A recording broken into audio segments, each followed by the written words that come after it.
سلام دوستای عزیزم. امروز میخوام طراحی ابرو رو با این دیوایدرهای جدیدی که توی بازار هستن براتون آموزش بدم.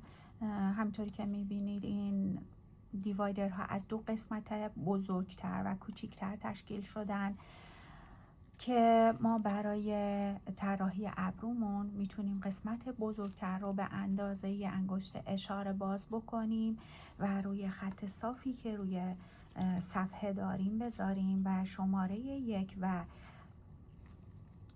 3 مون رو مشخص بکنیم. الان ما روی خط صاف میذاریم شماره 1 و شماره 3 ما مشخص میشه 1 و 3. حالا میایم برای پیدا کردن شماره 2 دیوایدر رو میچرخونیم، قسمتی که 3 تا بازو داره رو قرار میدیم بین روی شماره 1 و روی شماره 1 قرار میدیم و انتهای این بازوی آخر شماره 2 ما رو مشخص میکنه. شماره 2 مشخص شد.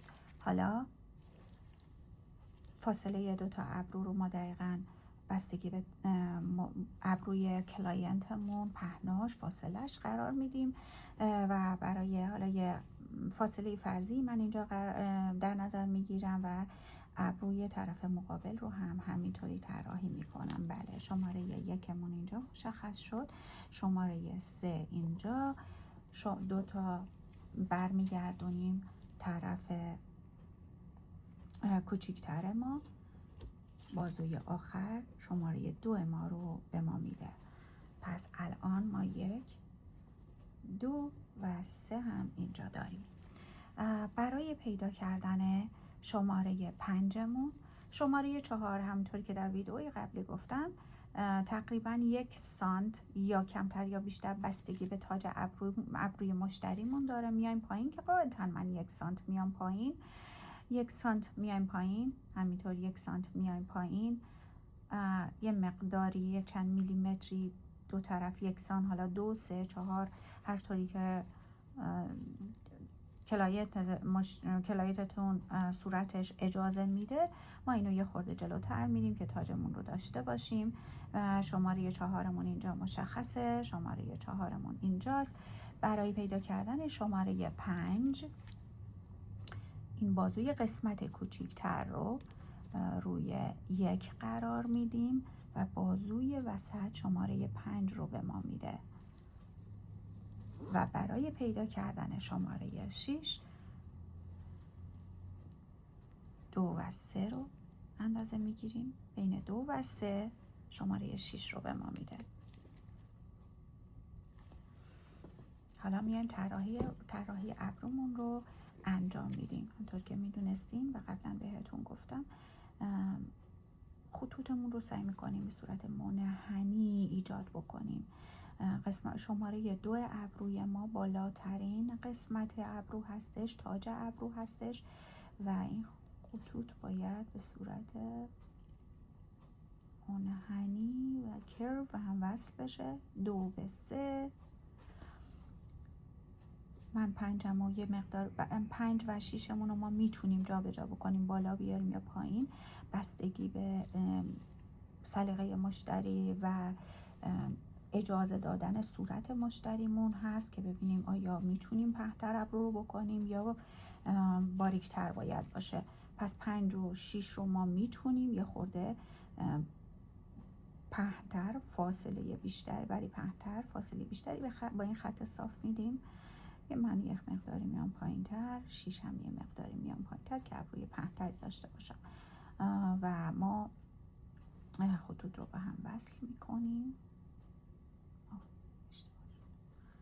اینجاست من چون دور دوربینم یه خورده کمتر میتونم دید داشته باشم و 5 رو به 6 وصل میکنم و 6 رو به 3 وصل میکنم. 6 و 3. همیشه دقت داشته باشیم که تاج ابرو که قسمت تاج ابرو بالاست همونطور که گفتم ما 5 و 6 رو میتونیم جا به جا بکنیم. حالا چون دید من رو به قسمت دوربین هست یه خورده از قسمت زیر خطام خیلی جالب نمیشه، ولی اینو همیشه در نظر داشته باشید. 2 بالاترین قسمت ابرو هست، 1 و 3 تقریبا در یک خط صاف باید قرار بگیرن، در امتداد یک خط صاف قرار بگیرن.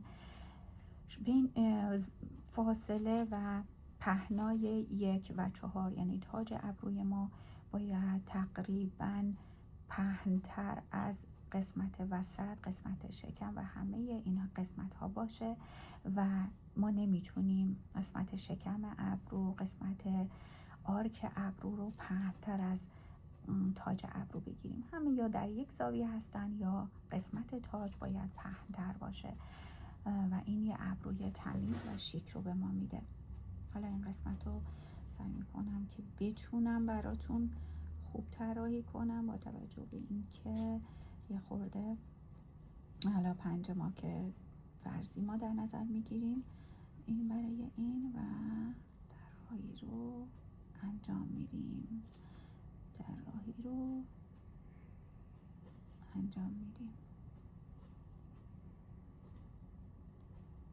بله. این هم ابروی نازکتری شد به خاطر اینکه من فاصله رو کمتر کردم، از خطم بالاتر بردم. خیلی از مشتریامون هستن که سنشون بیشتر هستش یا صورتهای کوچیکتری دارن و ابروهای نازکتری دارن که ما بر اساس اون طراحی میکنیم. این هم شد آموزش طراحی ابرو با دیوایدرهای جدید توی بازار.